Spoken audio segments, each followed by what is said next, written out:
بسم الله الرحمن الرحيم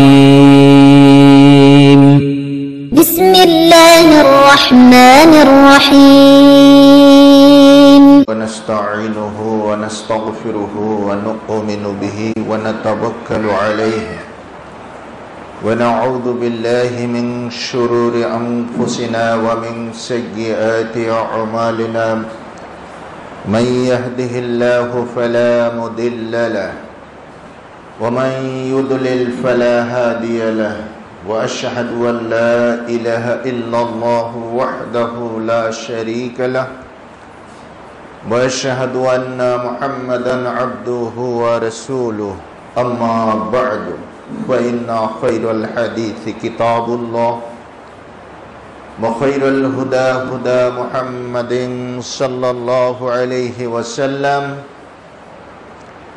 وشر الأمور محدثاتها وكل محدثة بدعة وكل بدعة ضلالة وكل ضلالة في النار أما بعد فأعوذ بالله من الشيطان الرجيم بسم الله الرحمن الرحيم لقد كان لكم في رسول الله أسوة حسنة وقال النبي الأمين صلى الله عليه وسلم محمد فرق بين الناس সম্মানিত মুসল্লিবৃন্দ, আল্লাহ রাব্বুল আলামিনের জন্য সমস্ত হামদ এবং তারিফ, যার ঐকান্তিক অনুগ্রহে রমজানুল মুবারকের এই প্রথম জুমায় আমরা পৃথিবীর সর্বশ্রেষ্ঠ স্থান আল্লাহর ঘরে সমবেত হয়ে জুমার সালাত আদা করার নিমিত্তে খুতবা প্রদান করার এবং শ্রবণ করার তৌফিক অর্জন করতে পেরেছি, আলহামদুলিল্লাহ। নবী মুহাম্মদুর রাসূলুল্লাহ সাল্লাল্লাহু আলাইহি ওয়াসাল্লামের উপরে কিয়ামত দিবস পর্যন্ত দরুদ এবং সালাত বর্ষিত হোক। যে নবী ইসলামের খুঁটিনাটি বিষয় সহ প্রত্যেকটি দিক ও বিভাগ আমাদের সামনে সুস্পষ্ট রূপে বর্ণনার মাধ্যমে রিসালাতের সুমহান দায়িত্ব পালনের মাধ্যমে আপন প্রতিপালকের কাছে প্রত্যাবর্তন করেছেন,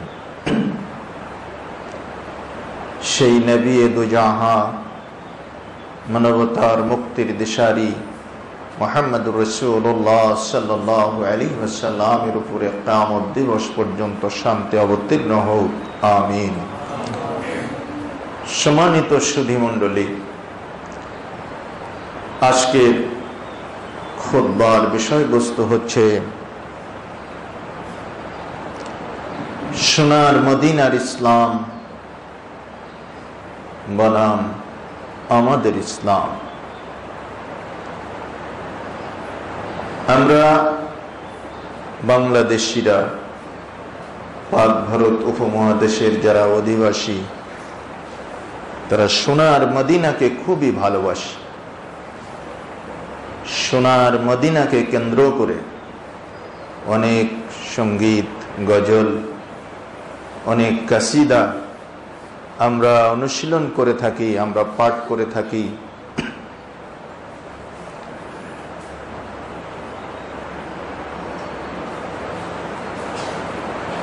আমাদের বিভিন্ন কণ্ঠশিল্পীর মাধ্যমে আমরা অবগত হই যে মদিনার প্রেমটা আমাদের মধ্যে কতটা বেশি বা কতটা উদ্বেলিত হয়ে উঠছে।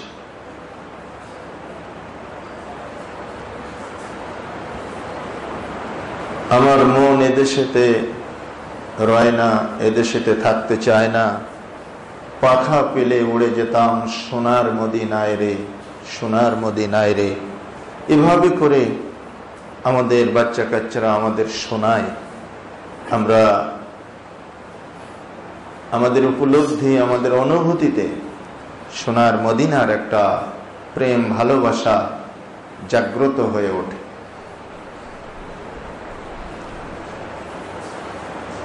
সোনার মদিনা সব ভুলেছি কিন্তু তোমায় ভুলতে পারি না, সোনার মদিনা।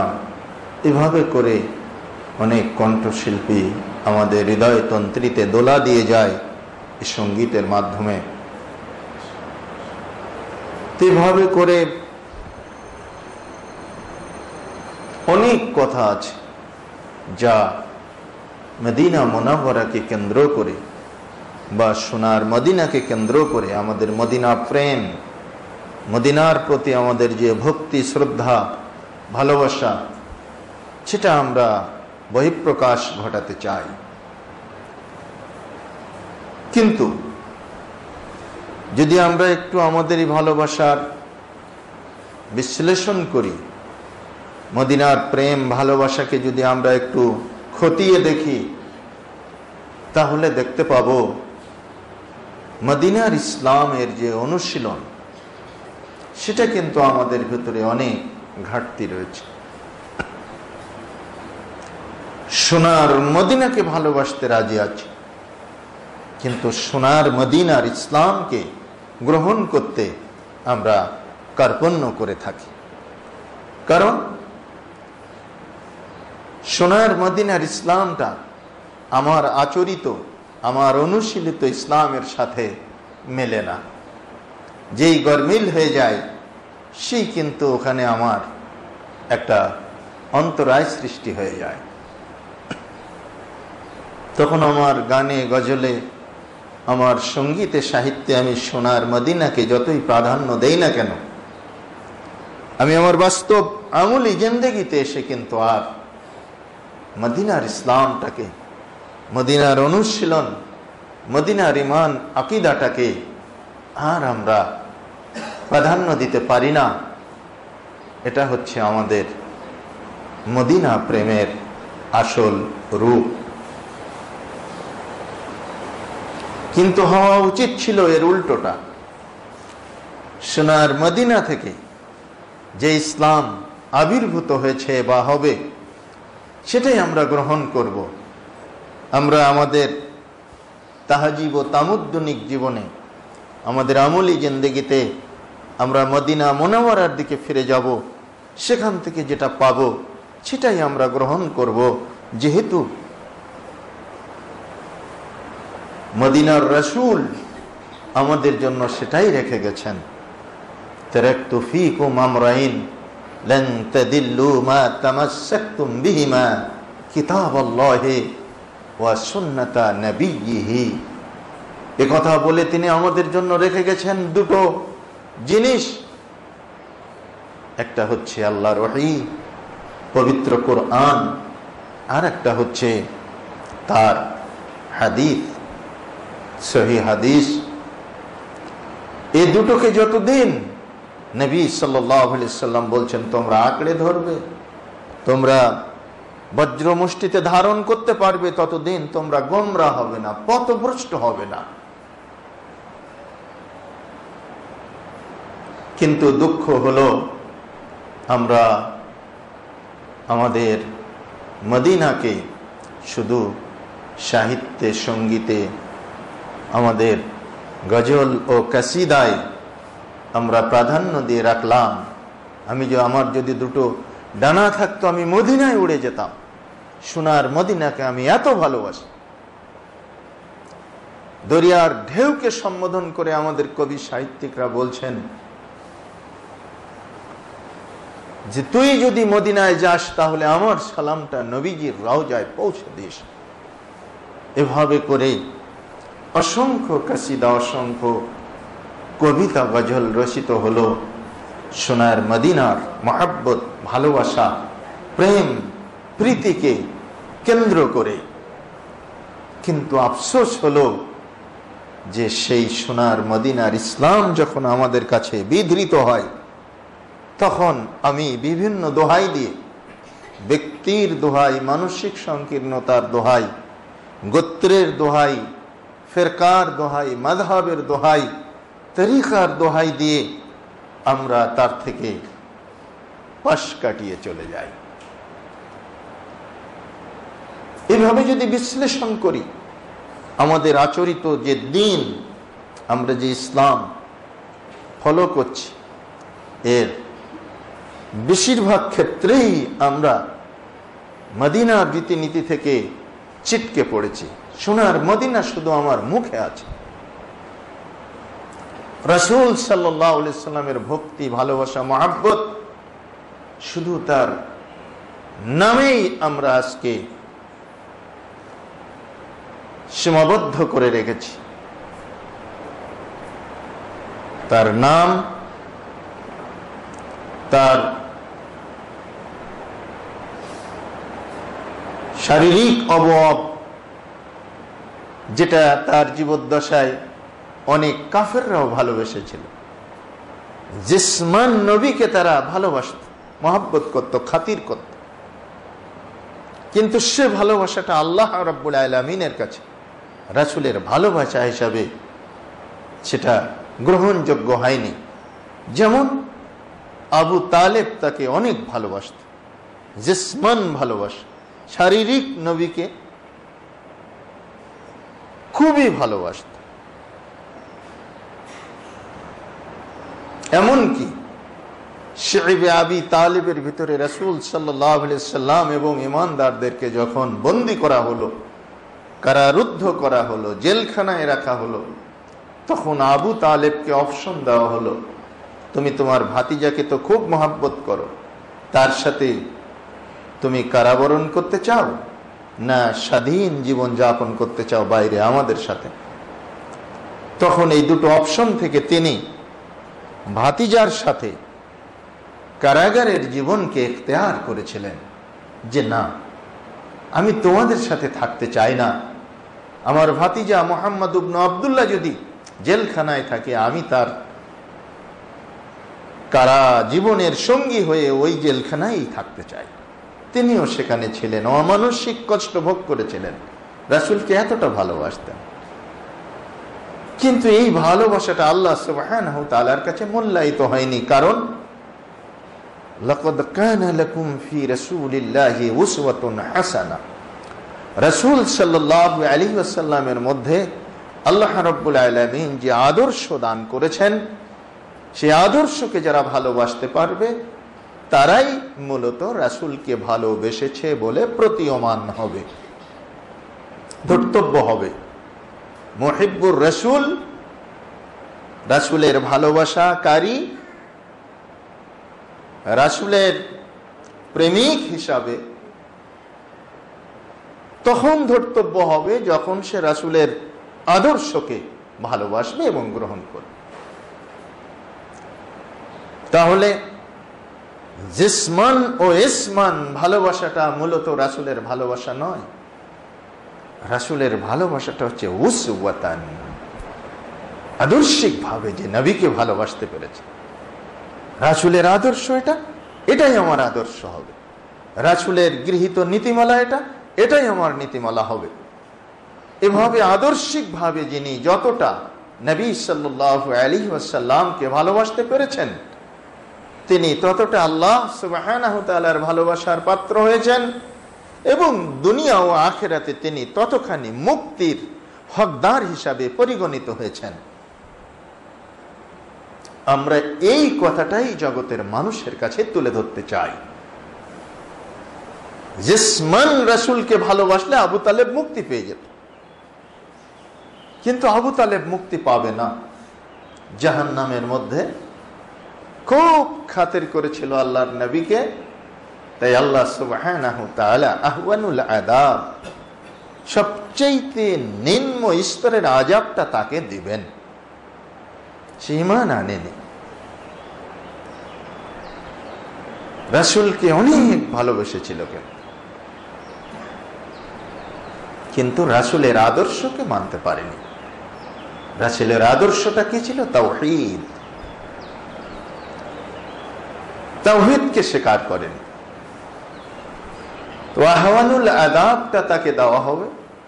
হাদিসে এসেছে জাহান্নামের মধ্যে আগুনের স্যান্ডেল পরিয়ে দেওয়া হবে, বা স্যান্ডেলের দুটো ফিতা আগুনের থাকবে, এরকম বর্ণনা পাওয়া যায়। তার কারণে তার মাথার ঘেলু টকবক টকবক করে ফুটতে ফুটতে সে একেবারে অসহনীয় যন্ত্রণা জাহান্নামের মধ্যে ভোগ করবে। এটাই যদি হয় আহওয়ানুল আযাব, সবচেয়ে নিম্ন স্তরের আযাব, তাহলে জাহান্নামের আযাব কত কঠিন আপনি চিন্তা করে দেখবেন। সম্মানিত সুধী, ইসমান নবীকে ভালোবাসাও অনুরূপ মূলত ভালোবাসা নয়।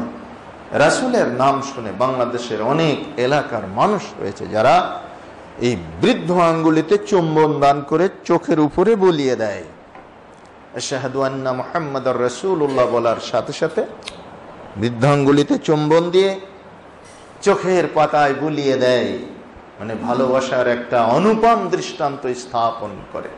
আমার নয়নের পুত্তলির মতো আমি মুহাম্মদ সাল্লাল্লাহু আলাইহি সাল্লামকে ভালোবাসি।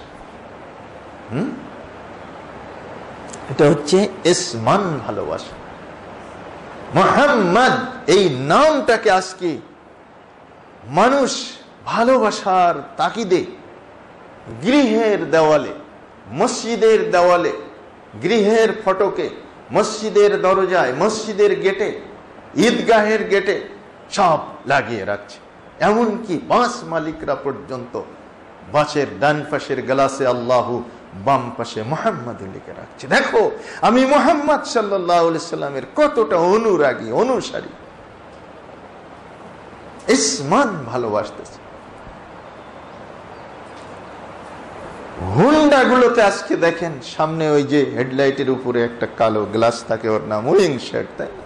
উইং শেডের উপরে আল্লাহ লেখা, তাই না?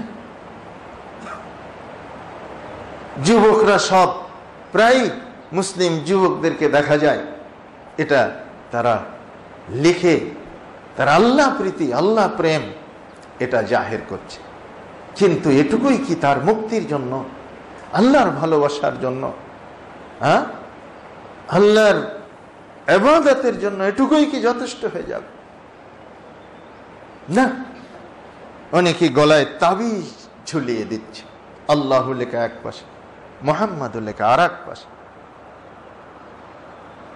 আজকেই সকালবেলা আমার এক ভগ্নী ঢাকার মিরপুরের বাসিন্দা ফোন করে বলছে আমার নাতনি বুয়েটে ইঞ্জিনিয়ারিং পড়ে, আমাকে বকাবকি করছে। আমি একটা সুন্দর জিনিস কিনে গাড়িতে ঝুলিয়েছি, আল্লাহু আর মুহাম্মাদু, সোনালী রঙের, জিলজিল করছে। আমি দেখে লোভ সামলাতে না পেরে কিনে টাঙিয়ে দিয়েছি। আমার নাতনি বলছে এটা চলবে না, ছেড়ে ফেল। আপনি কি বলেন? আমি বললাম নাতনির ফতোয়া আর আমার ফতোয়া এক, ওটা ছিঁড়ে ফেলতে হবে। এক পাশে আল্লাহ আর এক পাশে মুহাম্মাদুল্লিকে আপনি টাঙিয়ে দিয়েই আপনি আল্লাহর আবেদ, আল্লাহর বান্দা আর মুহাম্মদ সাল্লাল্লাহু আলাইহি সাল্লামের একজন প্রেমিক, এটা প্রমাণের জন্য এটা যথেষ্ট নয়। এই ইসমান ভালোবাসা আমাদের মধ্যে আজকে বৃদ্ধি পাচ্ছে। জিসমান ভালোবাসা যেমন রাসূলের, শারীরিক ভালোবাসা যেমন তার চাচা, তার আপনজনদের ভিতরে কোনো উপকার করতে পারেনি, ইসমান ভালোবাসাটাও, এই নাম সর্বস্ব ভালোবাসাটাও আমাদের কোনো উপকার করবে। উপকার করবে একটা ভালোবাসা, সেটা হচ্ছে উসওয়াতান, রাসূল সাল্লাল্লাহু আলাইহি সাল্লামের আদর্শগত জীবনকে ভালোবাসা, তার আদর্শিক জীবনকে অনুসরণীয় জীবন হিসাবে আমাদের ফলো করতে হবে, অনুসরণ করতে হবে, তাহলেই মুক্তি। কিন্তু আমরা দেখা যায় সেই ভালোবাসা একেবারে শূন্যের কোঠায়, একেবারে তলানিতে পৌঁছেছে। নাম শুনলে নাম করে দাঁড়ানো, তিনি হাজির হয়ে গেছেন মনে করে তাকে ইকরাম করা, ইহতিজাম করা, সবকিছুই আমাদের ঠিক আছে। তার নামে মিলাদ পড়ে, তার নামে শিরনি বিলিয়ে বাজারের সব মিষ্টি শেষ করছি, তার জন্মদিন পালন করছি মহাসমারোহে ইত্যাদি ইত্যাদি। কিন্তু সেই নবীর আদর্শ, সেই নবীর সুন্নাহ যখন আমার সামনে পরিবেশিত হচ্ছে, তখন আমি আমার মতামতের সাথে মিল না খাওয়ার কারণে পাশ কাটিয়ে যাচ্ছি। এই ভালোবাসা ভালোবাসা নয়, এই মদিনা প্রেম আসল প্রেম নয়। এই সোনার মদিনার গীত, সঙ্গীত, কসিদা, গজল আমার জন্য কোনো উপকারে আসবে না। যদি উপকার পেতে চাই তাহলে সোনার মদিনার রাসূলের সুন্নাহ, তার আদর্শকে খুঁটে খুঁটে সামনে এনে সেই মাফিক আমাদের চলতে হবে। এটাই আহলে হাদিস আন্দোলনের মূল দাওয়া। আমরা কদিন আগেই ঈদের চাঁদ উঠল, এদিকে কি দেশাচার আছে আমি জানি না। আমাদের খুলনা সাতক্ষীরা এলাকায় যেদিন চাঁদ ওঠে সবাই চাঁদ দেখে সমবেত কণ্ঠে আল্লাহ আল্লাহ আল্লাহ আল্লাহ আল্লাহ আল্লাহ বলে চিৎকার করে ওঠে। তারপরে ফিরে যায় শশা বাড়িতে, মাগরিবের সালাতের পরে দেখা যায় এই পোলাপান এ বাড়ি থেকে ও বাড়ি গিয়ে মুরব্বীদের পায়ে হাত দিয়ে কদম বুচি করছে, সালাম করছে আর দোয়া নিচ্ছে। এই এটা এলাকা ভিত্তিক একটা আচরণ, হয়তো এই এলাকায় এটা নাও থাকতে পারে। তবে সুন্নাহ যেটা, মদিনার রাসূল যেটা শিখিয়ে গেলেন, সেটা হলো ভিন্ন জিনিস। এই চাঁদ দেখার পরে মুসলমানরা দোয়া পড়বে আল্লাহু আকবার, আল্লাহুম্মা আহিল্লাহু আলাইনা বিল আমনি ওয়াল ঈমান ওয়াস সালামাতি ওয়াল ইসলাম। দোয়া পড়তে হবে। কয়জন মানুষ আমরা এই দোয়াটা পড়েছি, হে আল্লাহ তোমার এই নবচন্দ্রকে আমাদের উপরে নিরাপত্তার সাথে, ঈমানের সাথে, সালামতির সাথে, শান্তির সাথে, ইসলামের সাথে আমাদের উপরে এটাকে তুমি প্রদান করো, এটার আগমন হোক, এগুলা নিয়ে ওয়াত তৌফিকে লিমা তুহিব্বু রব্বানা ওয়া তারদা।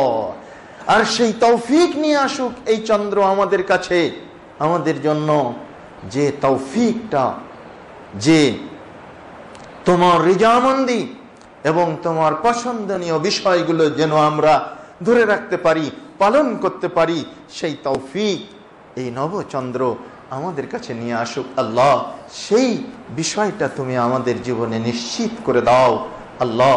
এই চন্দ্রকে আমাদের জন্য, এই চন্দ্রমাসটাকে তুমি আমাদের জন্য নিরাপত্তা, আমাদের ঈমান, আমাদের শান্তি, আমাদের খাইরিয়াত, আমাদের কল্যাণ এর ভিতর দিয়েই অতিবাহিত করে দাও। রব্বুনা ওয়া রাব্বুকা আল্লাহ, আমাদের রব আর হে নবচন্দ্র তোমার রব একমাত্র আল্লাহ। এই দোয়া আল্লাহর নবী পড়লেন এবং উম্মতে মুসলিমাকে শিক্ষা দিলেন। কয়জন মানুষ বলুন তো এই রমজানের চন্দ্র দেখে এই দোয়াটা পাঠ করে উসওয়ায়ে রাসূল, রাসূলের সুন্নাতটা, রাসূলের আদর্শটা আমরা সমুন্নত করতে পেরেছি? পারি না।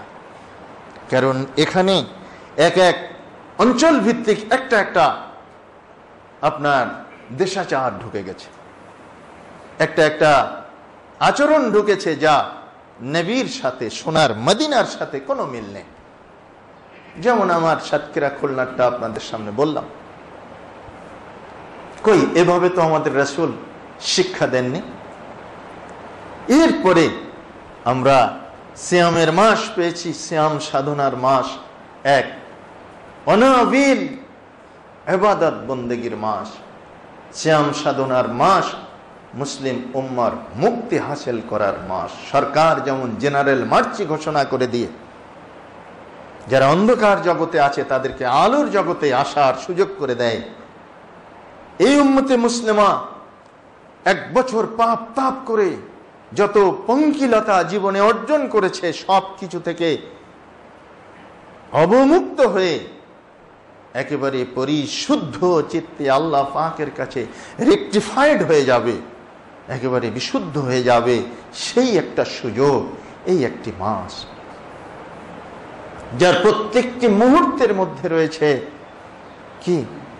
মাগফিরাত রয়েছে, রাহমাত রয়েছে, জাহান্নাম থেকে মুক্তির পেগাম রয়েছে, প্রত্যেকটা মোমেন্টে রয়েছে।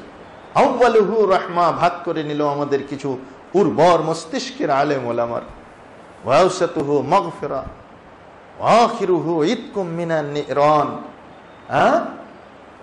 মধ্যবর্তী 10 দিন হচ্ছে মাগফিরাতের, শেষ 10 দিন হলো জাহান্নাম থেকে মুক্তির। এই ভাগাভাগিটা, এটা মস্তিষ্ক প্রসূত ভাগ। এর প্রত্যেক দিনে, প্রত্যেকটা মুহূর্তেই রয়েছে এই 3টা বৈশিষ্ট্য। আপনার এটা ভাগ করার কোনো প্রয়োজন নাই, রাসূল ভাগ করেন। এই অনাবিল ইবাদত বন্দেগী এবং ক্ষমা প্রার্থনার এই মাসে আমরা যে আচরণগুলো, যে অনুশীলনগুলো আমরা করছি, এটা সোনার মদিনার সাথে মিল আছে কিনা এটা কিন্তু আর কেউ খতিয়ে দেখার অবকাশ আছে বলে মনে করি না।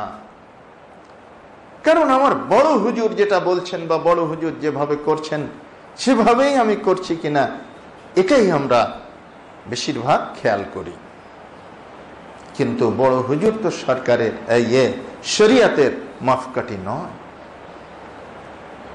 শরিয়াতের মাপকাঠি হচ্ছে মুহাম্মদুর রাসূলুল্লাহ সাল্লাল্লাহু আলাইহি ওয়াসাল্লাম। এই জন্য একটি দীর্ঘ হাদিসের শেষ অংশে আল্লাহর নবী এভাবে বললেন, মুহাম্মাদুন ফারকুম বাইনান নাস। মুহাম্মদ সাল্লাল্লাহু আলাইহি ওয়াসাল্লাম হচ্ছেন মানুষের মাঝখানে সত্য মিথ্যার পার্থক্যকারী। বাস। লাকাদ কানা লাকুম ফি রাসূলিল্লাহি উসওয়াতুন হাসানাহ। আল্লাহর এই বাণী প্রমাণ করে যে একমাত্র মুহাম্মদ সাল্লাল্লাহু আলাইহি ওয়াসাল্লাম হচ্ছেন আদর্শের প্রতীক। তার আদর্শিক জীবনটাই হবে আপনার আমার জন্য আদর্শ অনুসরণ। আমাদের সাহারির পরে ইমাম সাহেবরা দোয়া পড়িয়ে দেয়, রোজার নিয়ত করুন। দেখেন মদিনার সাথে আমাদের আদর্শের পার্থক্য কত কত পার্থক্য। নিয়ত পড়ো, নাইতু আন আসুমা গাদান মিন শাহরি রমাদানা ফারদুল্লাকা ফাতাকাব্বাল মিন্নি ইন্নাকা আনতাস সামিউল আলিম, ইত্যাদি ইত্যাদি। এভাবে কথাবার্তাগুলো মাইকিং করে সমাজের মানুষের কাছে পৌঁছে দিয়ে তাদের পড়ার জন্য উদ্বুদ্ধ করে থাকে না। এভাবে নিয়ত রাসূলুল্লাহ সাল্লাল্লাহু আলাইহি ওয়াসাল্লাম কখনোই করেননি। না আরবিতে, না বাংলায়, না ইংরেজিতে, না উর্দু, না ফার্সি, কোন ভাষায় তালাফফুজান, লফজ বলে, কোন শব্দ বলে নিয়ত করার বিধান ইসলামী শরিয়াতে নাই। একমাত্র হজ্জের ময়দানে আল্লাহ রাসূল সাল্লাল্লাহু আলাইহি ওয়াসাল্লাম নিয়তের বাক্য মুখে পাঠ করেছে। এছাড়া কোন ইবাদতের নিয়ত করতে গিয়ে রাসূল সাল্লাল্লাহু আলাইহি ওয়াসাল্লাম জবান দিয়ে কোনো শব্দ উচ্চারণ করেন নাই। অন্তরে মননশীলতা পোষণ করেছেন। আপনি অ্যালার্ম দিয়েছেন 3টায়, উঠলেন ঝটপট করে, উঠে আপনি খাওয়া দাওয়া করলেন, খানাপিনা করলেন। এই যে আপনার প্রস্তুতি, আপনি তারাবির সালাত আদায় করেছেন এক্সট্রা ইশার সালাতের পরে আজকে, এই যে আপনার প্রস্তুতি শুরু হয়ে গেল, সব সিয়াম পালনের প্রস্তুতি। এখানে নাই তোয়ান বলে আর নিয়ত করার কোনো প্রয়োজনই নাই। আপনার মানসিক যে দৃঢ়তা, আপনার মানসিক যে একটা ইতমিনান আপনাকে সিয়ামের দিকে এগিয়ে নিয়ে যাচ্ছে, তাড়িয়ে নিয়ে যাচ্ছে, এটাই হচ্ছে নিয়তের জন্য যথেষ্ট। রাসূল সাল্লাল্লাহু আলাইহি ওয়াসাল্লাম তাই না সিয়ামের না সালাতের স্পেসিফিক নিয়ত মুখে পাঠ করেছেন, কখনোই না। কিন্তু আমাদেরকে শেখানো হচ্ছে, আমরা এটা পাঠ করছি। নবী করিম সাল্লাল্লাহু আলাইহি ওয়াসাল্লাম বললেন, তোমরা সাহারি দেরি করে করো, অপেক্ষাকৃত দেরি। দেরি করে মানে কি?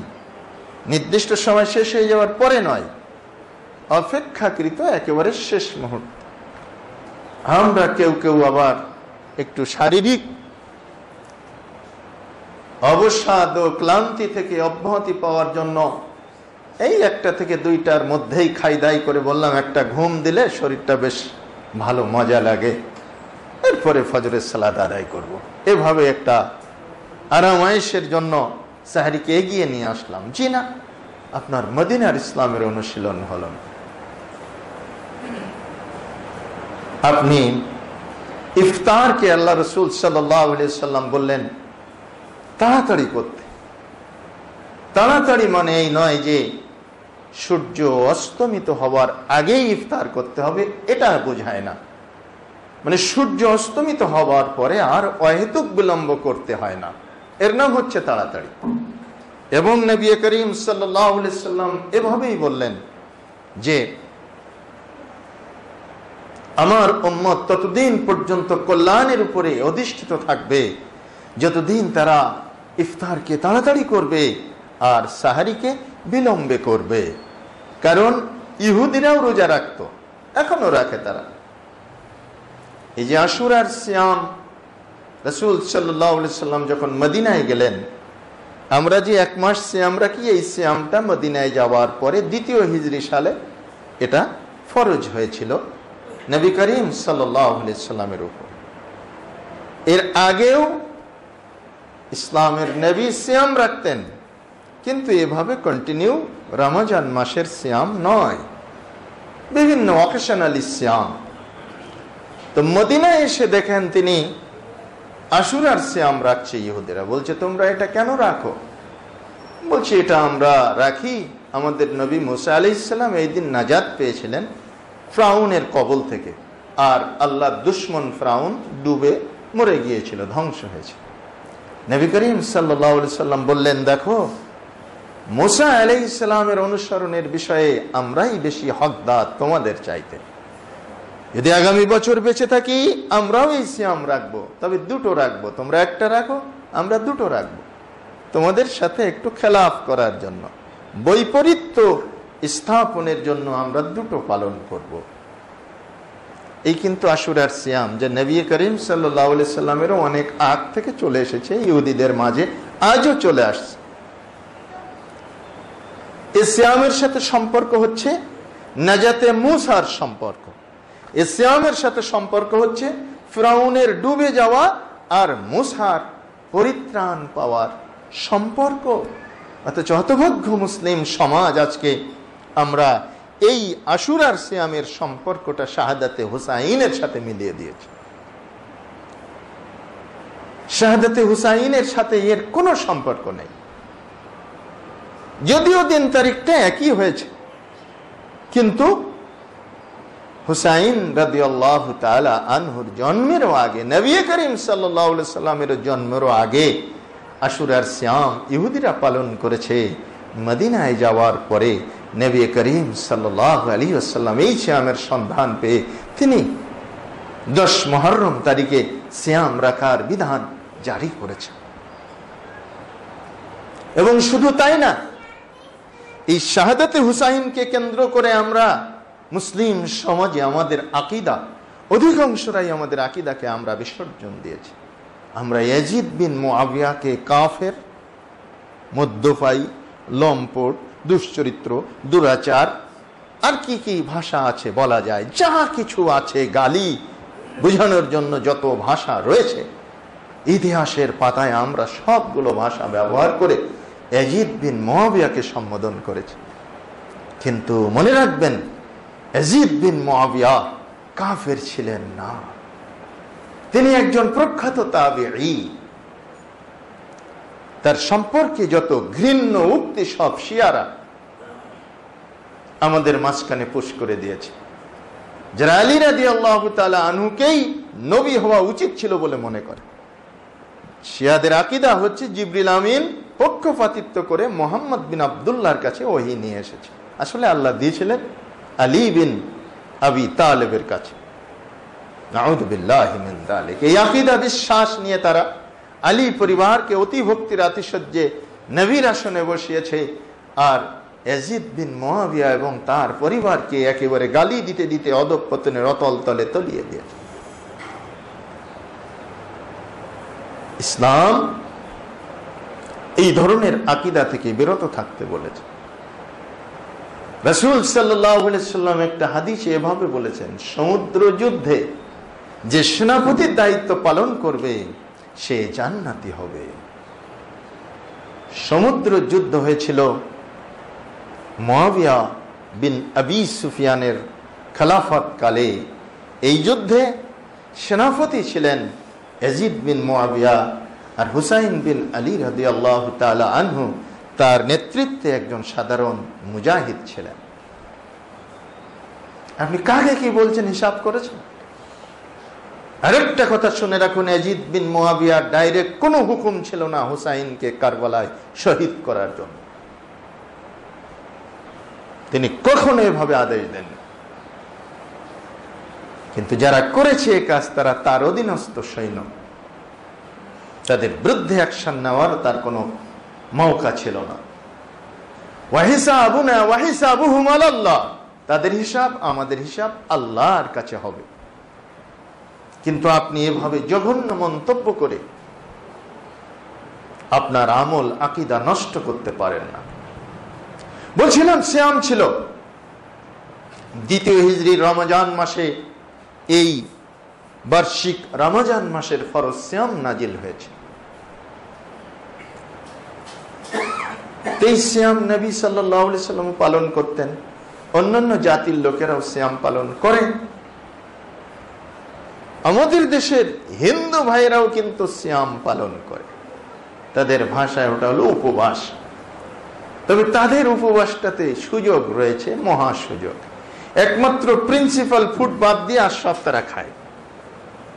পানীয় বিভিন্ন ধরনের ডাবের পানি, আপেল, বেদানা, কিশমিশ, তারপরে ইত্যাদি ইত্যাদি ফ্রুইটস। প্রিন্সিপাল ফুড ভাত খাওয়া যাবে না, ওই সিয়াম হয়ে যাচ্ছে তাদের। তাদের ভাষায় যে উপবাস সেটা তারা পালন করছে। ইসলাম এরকম অবৈজ্ঞানিক এবং এরকম পাগলামি সিয়ামকে পরিহার করেছে। তুমি বিরত থাকো খানা দানা পানাহার থেকে এবং স্ত্রী সম্ভোগ থেকে। একটা সাংঘাতিক জটিল বিষয়। নব্য বিবাহিত দম্পতি নিভৃত প্রকোষ্ঠের ভিতরে অবস্থান করছে সারাদিন, একে অপরের জন্য হালাল, কিন্তু সূর্যাস্ত না যাওয়া পর্যন্ত কেউ কাউকে ভোগ করতে পারছে না। দেখেন কত কঠিন নিষেধাজ্ঞা। আপনি খেতে পারবেন না, এক ঢোক পানিও গিলতে পারবেন না। কত সুযোগ রয়েছে। আরে ওযু করার সময় যদি এক ঢোক খেয়ে নেন তো কেউ তো আপনার বুঝতেই পারবেন। মুমিন খায় না। এজন্য সিয়ামের রেজাল্ট ঘোষণা করতে গিয়ে আল্লাহ সুবহানাহু ওয়া তাআলা বললেন লাআল্লাকুম তাত্তাকুন, তোমরা মুত্তাকি হয়ে যাবে সিয়াম রাখলে। মুত্তাকি মানে আল্লাহ ভীরু, পরহেজগার। সিয়ামের ভিতরে যেভাবে নিরবচ্ছিন্ন ভাবে লৌকিকতা বর্জিত, রিয়া বর্জিত আল্লাহর আনুগত্য করা যায়, অন্য কোন ইবাদতে এভাবে যায় না। সালাত আপনি 12 মাসের 11 মাসই পড়েন না, রমজানে পড়তেছেন, লোকেরা মনে করতেছে খুব মুসল্লি। হ্যাঁ, এটা প্রোক্সি দিচ্ছেন। আপনার বিহাই হাজি সাহেব আজকে বেড়াতে এসেছে, বিহাইয়ের সাথে আপনিও গেছেন মসজিদে, কোনোদিন যান না। বিহাই মনে করলো আমার বিহাই তো মাশাআল্লাহ পাক্কা নামাজি। কিন্তু সিয়ামে এরকম কোন লৌকিকতা মেনটেন করার কোন সুযোগ নেই। ও যদি রাখে সিয়াম একমাত্র আল্লাহর ভয়ে রাখবে, পানাহার থেকে বিরত থাকবে, তা না হলে আর কেউ তাকে রোকাওয়াট করার নাই। ইচ্ছা করলে পান করতে পারবে, ইচ্ছা করলে খেতে পারবে, ইচ্ছা করলে স্ত্রী ব্যবহার করতে পারবে, যা খুশি তাই করে আবার ইফতারির সময় এসে আগের কাতারে সামিল হয়ে পেট ভরে ইফতারও করতে পারবে। কেউ ধরতে পারবে না যে ও সারাদিন এই কাজগুলো করেছে, সিয়াম রাখেনি, কারোর ধরার সাধ্য নেই। কিন্তু আল্লাহ সুবহানাহু ওয়া তাআলাকে একমাত্র ভয় করে সে সব কিছু থেকে বিরত থেকেছে। এটাই হচ্ছে ইসলামের সিয়াম। এই সিয়াম এই বনু আদমকে আল্লাহ সুবহানাহু ওয়া তাআলা জান্নাত কুসুম কাননে দাখিল করবেন তার একটা মাধ্যম। যখন আল্লাহ সুবহানাহু ওয়া তাআলা জান্নাত থেকে এই বনু আদমকে বিতাড়িত করলেন, বনু আদম যখন বিতাড়িত হলো, সেই আদম আমাদের আদি পিতা, পৃথিবীর প্রথম মানুষ, প্রথম নবী, এবং তার স্ত্রী হাওয়া, আল্লাহ সুবহানাহু ওয়া তাআলা তাদের সেই আল্লাহর আদেশ অমান্য করার কারণে পৃথিবীতে নামিয়ে দিলেন। ইহবিতু, যাও, নেমে যাও, পৃথিবীতে নেমে যাও, জামিআন, সবাই নেমে যাও, জান্নাতে তোমাদের আর স্থান নেই। তারা নেমে আসলেন, আল্লাহ সুবহানাহু ওয়া তাআলার কাছে কান্নাকাটি করে, আকুলি বিকুলি করে ক্ষমা চেতে শুরু করে দিলেন। এই ক্ষমা চেতে চেতে একদিন আল্লাহ সুবহানাহু তাআলা তাদের আবেদন, তাদের যাচা, তাদের আকুলি, তাদের বিকুলি কবুল করে নিলেন, তাদের দোয়া মঞ্জুর হয়ে গেল।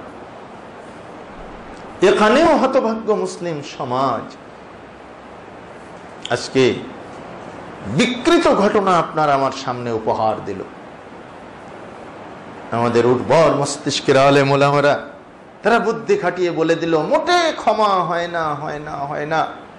আদম মনে করলেন, তাই তো একদিন জান্নাতের দরজায় দেখেছিলাম লা ইলাহা ইল্লাল্লাহু, তারপরে ব্র্যাকেটের ভিতরে একটা শব্দ রয়েছে মুহাম্মাদুর রাসূলুল্লাহ। তো আমি ওইটা একটু পড়ে দেখি না কেন, কি হয়? কারণ আল্লাহর নামের পাশে যখন লেখা আছে তাহলে নিশ্চয়ই ওটা কোনো একটা মহান নাম অবশ্যই হবে। তাই তিনি ইমাজিন করে, আন্দাজ করে, মাথা খাটিয়ে পড়ে ফেললেন লা ইলাহা ইল্লাল্লাহু মুহাম্মাদুর রাসূলুল্লাহ। আল্লাহ, জান্নাতের দরজার সেই নামের দোহাই দিয়ে তোমার কাছে আমি দোয়া করছি, কবুল করো। আল্লাহ বলেন, এই শিগগির কবুল করে নে ফেরেশতারা, ও কার নাম বলেছে, সর্বনাশ করে, আর তো কবুল না করে পড়া যাবে। দেখেন, এগুলো আদৌ কি বলা যাবে, মানে হাদিস এসেছে এভাবে, কিন্তু হাদিসগুলো জাল, মওজুদ, এর কোনো ভিত্তি ইসলামী শরিয়াতে নেই। আরে আল্লাহ হচ্ছেন ক্ষমাকারী, তিনি গফফার, তিনি সত্তার, তিনি রহিম, তিনি রহমান, যত ক্ষমার অ্যাডজেক্টিভ রয়েছে সব তারই। এক জায়গায়ও মুহাম্মদ সাল্লাল্লাহু আলাইহি সাল্লামের কাছে এসে লোকেরা বলেনি যে হে রাসূল আপনি আমাকে ক্ষমা করে দেন, কোথাও বলেন হে রাসূল আমার ক্ষমার পথ বাতলে দেন। রমজানে এভাবেই সিয়াম ফরজ হয়ে গেছে, সাহাবীরা রোজা রাখতেছেন। এক সাহাবী দিন মজুর, ক্ষেত থেকে এসে নামাজ কালাম পড়ে একটু কাইলুলা করতেছে, ঘুমিয়ে গেছে। তার স্ত্রী এবং সে ঘুমিয়ে যাওয়ার পরে ভুলেই গেছে বেমালুম তারা সায়েম, দুজনেই তারা মিলন ঘটে গেছে, স্ত্রী সহবাস সংগঠিত হয়ে গেছে। সাহাবী সম্বিত ফিরে ফেলেন, এই সর্বনাশ হয়েছে, আমি যে শ্যাম রেখেছি, আমি যে ছায়েম, তুমিও ছায়েম, হায় আল্লাহ, এ কি করলাম? ছুটে রাসূলের কাছে চলে গেছে, ইয়া রাসূলুল্লাহ, হে সর্বনাশ হয়েছে, আমি ধ্বংস হয়ে গেছি। কেন, কি হয়েছে? আমি এই কাজ করে ফেলেছি, তুমি 60 জন মিসকিনকে খাওয়াই দাও। আল্লাহ রাসূল, এরকম সামর্থ্য আমার নেই, তুমি তাহলে 60টা রোজা রেখে দাও এক্সট্রা। আল্লাহ রাসূল, কোনোদিন আমি তা পারবো না, আমার দিন মজুর, প্রতিদিন শ্রম বিক্রি না করলে আমার খাওয়া জোটে না, তুমি তাহলে একটা গোলাম আজাদ করে দাও। হে আল্লাহর নবী, আল্লাহকে সাক্ষী রেখে বলছি এরকম ক্যাপাসিটি আমার নাই। বলছো তোমার গৃহে যা কিছু আছে নিয়ে আসো, যা সম্বল আছে ওটা সাদকা করে দাও। হে আল্লাহ রাসূল, আল্লাহর কসম আমার গৃহে কিচ্ছু নাই, তন্ডুল নাস্তি অবস্থা। আল্লাহ রাসূলের কাছে কিন্তু হাদিয়ার মাল এসেছে, কিছু সাদাকার মাল এসেছে, বলছি এটা সাদকা করে দাও, যাও এটা তুমি নিয়ে তোমার পক্ষ থেকে এটা সাদকা করে দাও। হে আল্লাহ রাসূল, কাকে দিব? বলছে তোমার মহল্লায় সবচাইতে যে গরিব মানুষ তাকে দিয়ে দাও। বলছে আল্লাহর কসম হে নবী, আমার মহল্লায় আমার চাইতে গরিব আর কেউ নেই।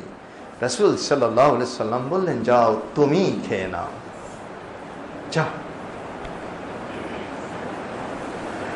তিনি ক্ষমার রাস্তা বলে দিয়েছেন। তিনি ক্ষমাকারীও নন, ক্ষমার পাওয়ার তার নেই। তো এখন আদম আলাইহিস সালাম আল্লাহ পাকের নাম করে করে কোনো মতেই হলো না।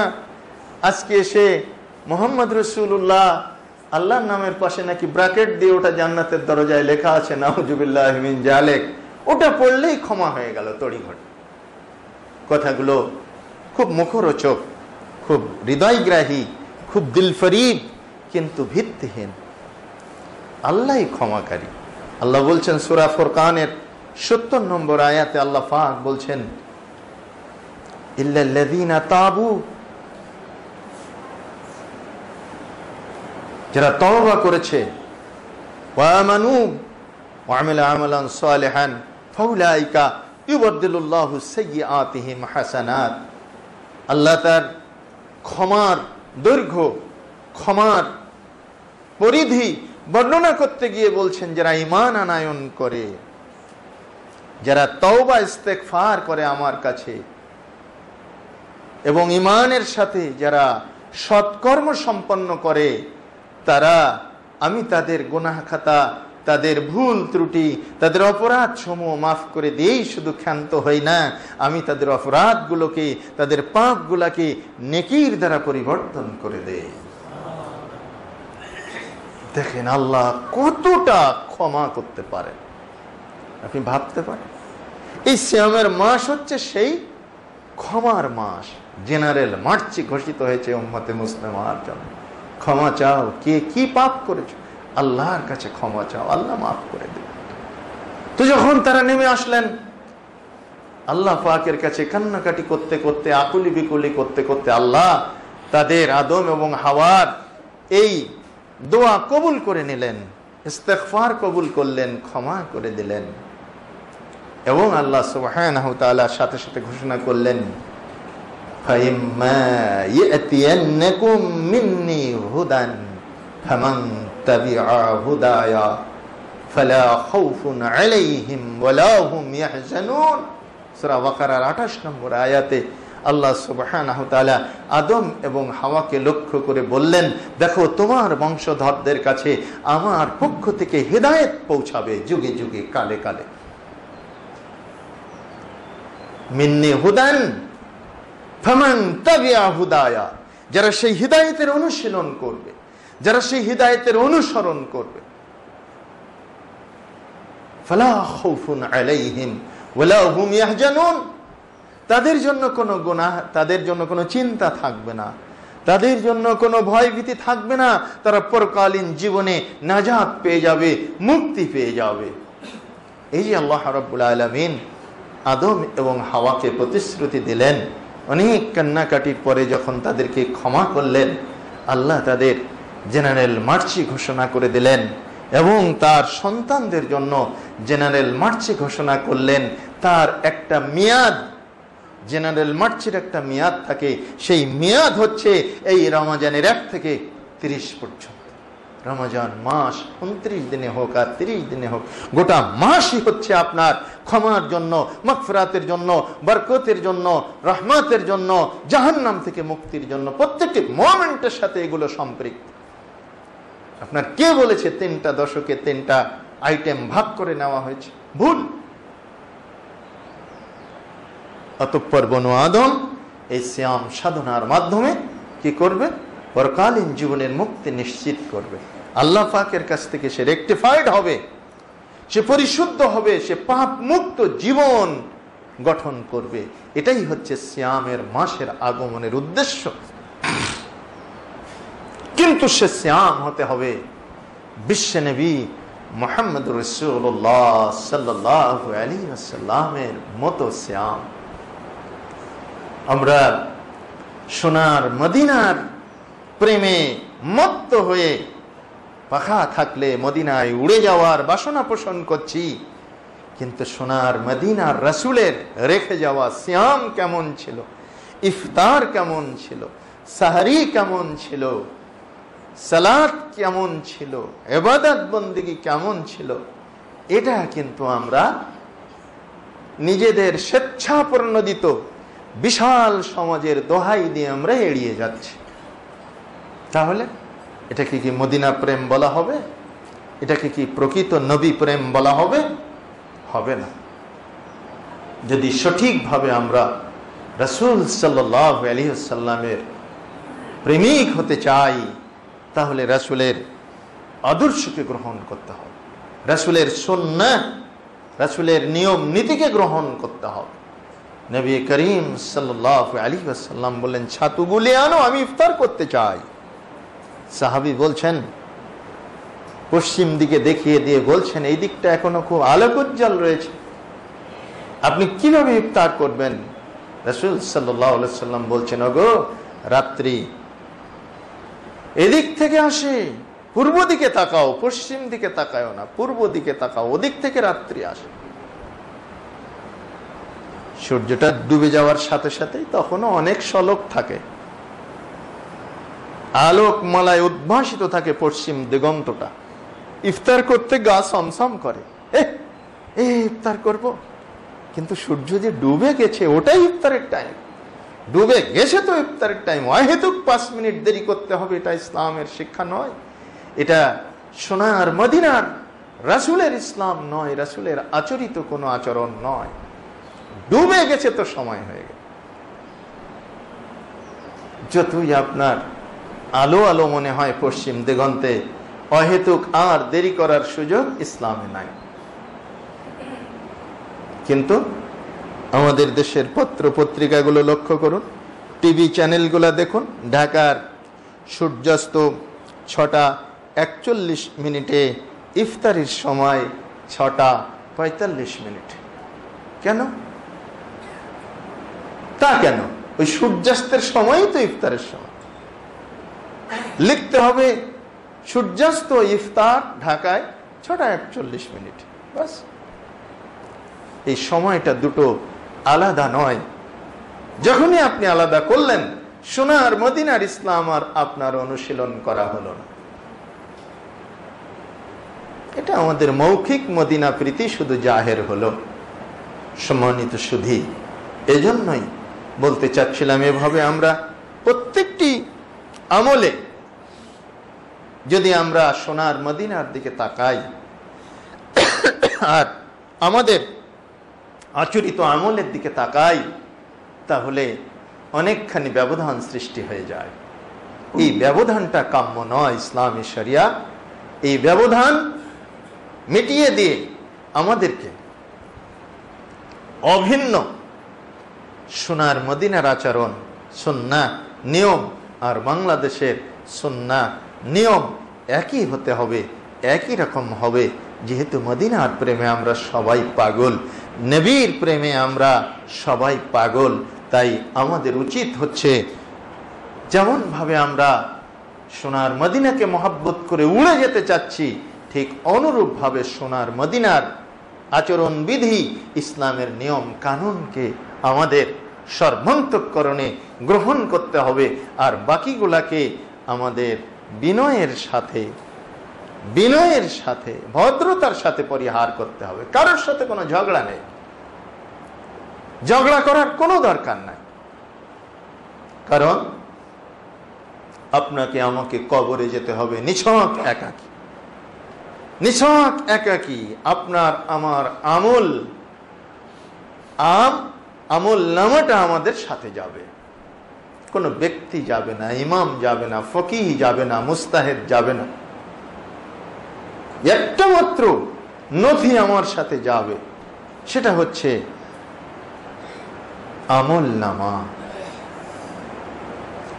আর আমি এই আমল নামা যদি বিশুদ্ধ হয়, যদি আমার আচরণগুলো মদিনার রাসূলের আচরণের সাথে, তার সুন্নাহর সাথে সামঞ্জস্যশীল হয়, রাসূল সাল্লাল্লাহু আলাইহি সাল্লাম এসে যাবেন, কবরের ভিতরেই এসে যাবেন। কিভাবে আসবেন সেটা বলা হয়নি। ফেরেশতারা জিজ্ঞেস করবে, হাল তা'রিফু হাজার রাজুল, এই ব্যক্তিকে কি চেনো? নেকবক্ত বান্দা যারা রাসূলের সুন্নাহর অনুসারী প্রকৃতভাবে, তারা বলবে আশহাদু আল্লা ইলাহা ইল্লাল্লাহ ওয়া আন্না মুহাম্মাদার রাসূলুল্লাহ, উনি তো আমাদের রাসূল, আমি সাক্ষ্য দিচ্ছি আল্লাহ ছাড়া কোনো ইলাহ নেই প্রকৃত, আর ইনি হচ্ছেন মুহাম্মদ সাল্লাল্লাহু আলাইহি সাল্লাম। রাসূল সাল্লাল্লাহু আলাইহি সাল্লামের শাফাআতের হকদার তিনি হয়ে যাবেন। আর যারা রাসূলের মতো করে আমল করতে পারেনি, সোনার মদিনার ইসলাম শুধু মুখে আবৃত্তি করেছে, আচরণগতভাবে ধরতে পারেনি, তারা চমকে উঠে বলবে হা হা লাদ্রি, হা হা লাদ্রি, কেমন করে চিনবো আমি? আমি তো চিনি না, আমি তো জানি না, ওনাকে তো কোনোদিন দেখিনি, কেমন করে বলবো উনিকে? ব্যর্থতায় পর্যবসিত হবে আমাদের আমলি জিন্দেগি। তাই আসুন পবিত্র রমাদানুল মুবারকের প্রথম জুমায় আমরা এই খুতবার মাধ্যমে যে শিক্ষা লাভ করতে চাইব, আমরা যে অনুভূতি আমাদের মাঝখানে ব্যাপ্তি ঘটাতে চাইব, তা হচ্ছে প্রত্যেকটি ক্ষেত্রে আমরা যেমন সোনার মদিনাকে ভালোবাসার দাবিদার, অনুরূপভাবে সোনার মদিনার আমল, মদিনার রসুলের সুন্নাহ, সেটাই যেন আমাদের জীবনের প্রত্যেকটি আমলের ক্ষেত্রে অনুশীলিত হয়, অনুসরণীয় হয়। মহান আল্লাহ রব্বুল আলামিন আমাদের সেই তৌফিক দান করুন। আমিন আমিন। أقول قولي هذا أستغفر الله لي ولكم ولسائر المسلمين.